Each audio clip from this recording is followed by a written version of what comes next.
की बात करें, चाहे हम दशरथ के प्राणों को बचाने वाली कैकेयी की बात करें, या अपनी कोख को एक निर्माणशाला के रूप में पेश करने वाली माता मदालसा एवं माता शकुंतला के बारे में बात करें, तो हमारा सिर बहुत ही ज्यादा ऊंचा उठ जाता है, हमारा गौरव और ज्यादा बढ़ जाता है मातृशक्ति के प्रति। लेकिन कुछ विकृतियां आई, हमारी मातृशक्ति को बहुत ही ज्यादा दास्ता का जीवन जीना पड़ा, पशुओं जैसा उनका जीवन हो गया लगता। लेकिन आज वर्तमान समय में अगर हम बात करें, 21वीं शताब्दी की बात करें, तो लेकिन कमी कहाँ आई कि हम शिक्षा दीक्षा बहुत ले रहे। आज हमारी मातृशक्ति ने अपने आप को साबित करके दिखाया है कि किसी भी क्षेत्र में जिस प्रकार से हमें चुनौती दी गई थी कि लड़कियां कुछ नहीं कर सकती, और जुमले बना दिए गए थे, कहावतें बना दी गई थी कि तुम्हारे बस का नहीं, कोई संस्था, कोई सरकार, कोई पार्टी, कोई व्यक्ति जब किसी काम को करने में विफल हो जाता है तो उसको एक ही ताना दिया जाता है कि टिप्पणी उसको सुनने को मिलती है कि तेरे वश का नहीं है तो चूड़ी पहन करके बैठ जा। लेकिन आज मेरी ये बहनें, मेरी ये माताएं जो चूड़ी पहनने वाली हैं, आज किसी भी क्षेत्र में कम नहीं है, और भारतवर्ष की नाक को बचाने वाली अगर कोई है तो ये मेरी मातृशक्ति है। हम इस गौरव को कभी बोल नहीं सकते, लेकिन दूसरी तरफ हमें निराशा देखने को मिलती है कि जहाँ प्रियंका रेड्डी जैसी बहनों के साथ इस प्रकार के दुष्कर्म होते हैं, उनको जिंदा जलाया जाता है, छोटी छोटी बच्चियों को कुचला जाता है, और इतना ज्यादा भयावह दृश्य सामने आता है कि महिलाओं के प्रति इतनी उपेक्षा का भाव, इतना नफरत का भाव कि उसके अस्तित्व को ही मिटाया जा रहा है। और इसमें बड़े दुर्भाग्य से कहना पड़ता है कि हमारा जो हरियाणा प्रदेश है पूरे विश्व के नक्शे पर सबसे ऊपर इसका नंबर आता है। इस कलंक को मिटाना, और इस कलंक को मिटाने के लिए हमारी मातृशक्ति को आगे आना पड़ेगा, अपने स्वाभिमान को, अपनी अस्मिता को जगाना पड़ेगा। उस परम पिता परमात्मा ने मातृशक्ति को बहुत बड़ी शक्ति दी है और बहुत अच्छे गुण क्या दिए कि बेटी के रूप में संस्कार देने का काम कोई कर सकता है तो वो बेटी कर सकती है। आगे जाकर के जो समर्पण का भाव होता है वो एक बहन में ही होता है। वो मातृशक्ति जिसके अंदर ममता है, वात्सल्य है, अपने प्राणों की जो है बाजी लगा करके भी अपने बच्चे का पालन पोषण करती है, और समाज में जब अपने घर से बाहर निकलती है तो बहुत बड़ा गुण उस परम पिता परमात्मा ने दिया, स्वाभिमान का। आज हमारी जो लॉर्ड मैकाले की जो शिक्षा पद्धति है, माना कि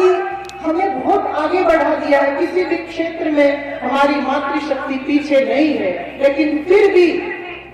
आज कहीं ना कहीं मेरी उस मातृशक्ति की भूमिका कमजोर पड़ गई है मानव निर्माण में। हमारी बहन गीत गा रही थी कि 3 शक्तियां सबसे ज्यादा काम करती,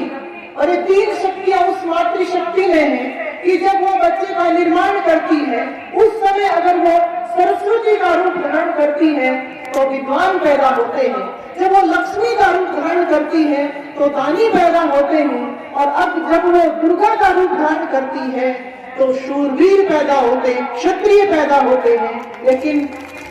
कमी कहाँ आ गई है कि वो भूमिका को भूल गई है, कहीं ना कहीं अपने स्वाभिमान को उसने पीछे धकेल दिया है, और आज फिर उसी गुलामी में धीरे धीरे जकड़ती जा रही है कि हमें शिक्षा के साथ साथ संस्कार जो होने चाहिए वो भूल गई है। आज मेरी मातृशक्ति जो उसके मानव का निर्माण का काम उस परम पिता परमात्मा ने वेद के माध्यम से दिया था, कहीं ना कहीं हम भी अक्षर ज्ञान सीख करके, डिग्रियां लेकर के, और कोशिश कर रहे हैं कि हम ऊंची से ऊंची हमें नौकरी मिले।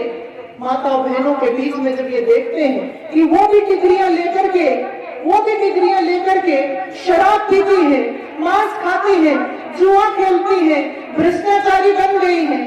तो फिर वही बात याद आती है किसी विद्वान की कि अगर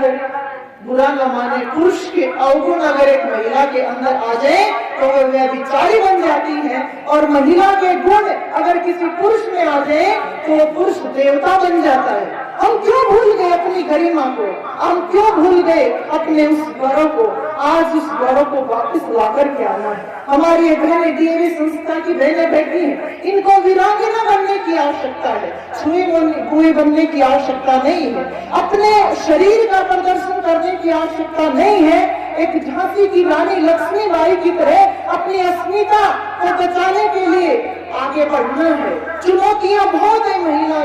शक्ति के पास, बहुत चुनौतियां हैं। चुनौतियों का सामना करने की हिम्मत हमारे अंदर चाहिए। ये पलायनवादी समझौतावादी सोच को हटा करके संघर्ष के साथ हमें आगे बढ़ना होगा। और ये बात हमेशा याद रखनी होगी, हम समाज को दोष दे देते हैं, समाज गंदा है, समाज गंदा है, हमें अपनी भी जिम्मेदारी कुछ उठानी होगी। आज कहीं ना कहीं हमारी बहनें भी अपने संस्कारों को छोड़ती ही जा रही हैं। और एक कवि ने बहुत अच्छी लाइनें लिखी है, उन्होंने कहा है कि तू उड़ी जा रही है हवा की तरह,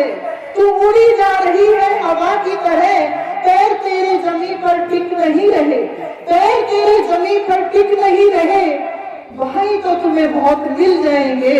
वहीं तो तुम्हें बहुत मिल जाएंगे,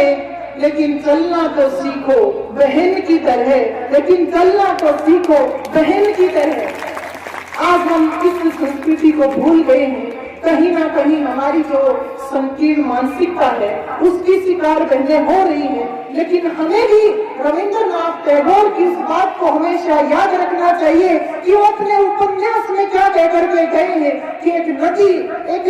महिला एक नदी की तरह होती है, और नदी जब दो किनारों में से होकर के आगे बढ़ती है तो वो अपने पानी से लाखों लाखों प्राणियों को, के जीवन को सींचती हुई आगे बढ़ जाती है। लेकिन वही नदी जब अपने किनारों को तोड़ करके आगे बढ़ती है तो सबके जीवन को तहस नहस कर देती है। आज जरूरी है मर्यादा और शालीनता चरित्र को मजबूत बनाते हुए उन किनारों की कि हमारी बहनें, हमारी मातृशक्ति चरित्रवान बने, संस्कारी बने। फिर हिम्मत नहीं है कि कोई भी उसकी तरफ नजर उठा करके देख सके। महिला एक सृष्टि की धुरी है, और जिस प्रकार से मार्गदर्शन करेगी, जो दिशा इस समाज को, संसार को दिखाएगी, उसी प्रकार का